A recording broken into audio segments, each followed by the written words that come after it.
अस्सलाम वालेकुम, मेरा नाम गुल मोहम्मद। मैं पाकिस्तान की आज़ादी का इंडिपेंडेंस डे मना रहा हूँ आज 14 अगस्त।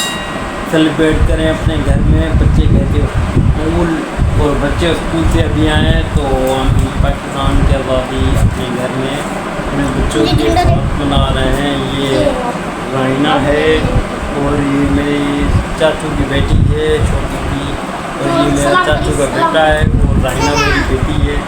ये पाकिस्तान के बारे में नारा लगाएगी। इसका नारा ऑप्शन है, ऑप्शन नारो है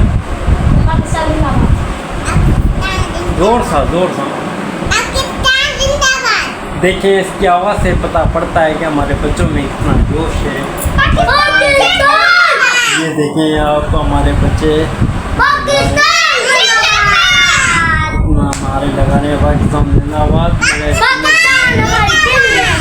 मेरे चैनल पे नए हैं तो मेरे चैनल को सब्सक्राइब करें, लाइक करें, कमेंट और शेयर करें, और मुझे बताएं मेरी वीडियोस कैसी होती है।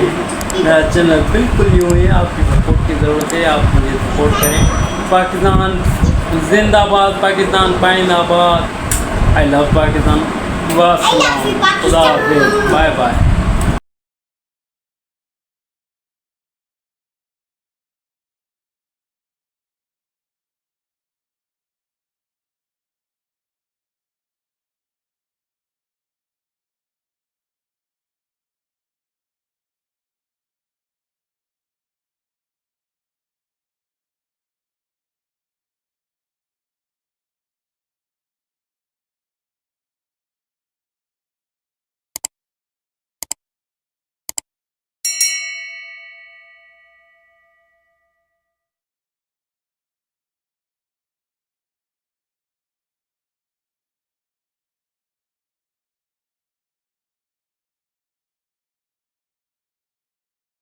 पाकिस्तान जिंदाबाद। आज मुझे पाकिस्तान पर बहुत फख्र है। आज हम 14 अगस्त 1947 है और आज हम 14 अगस्त मना रहे हैं। आप भी मनाएं। ये मेरा भाई है।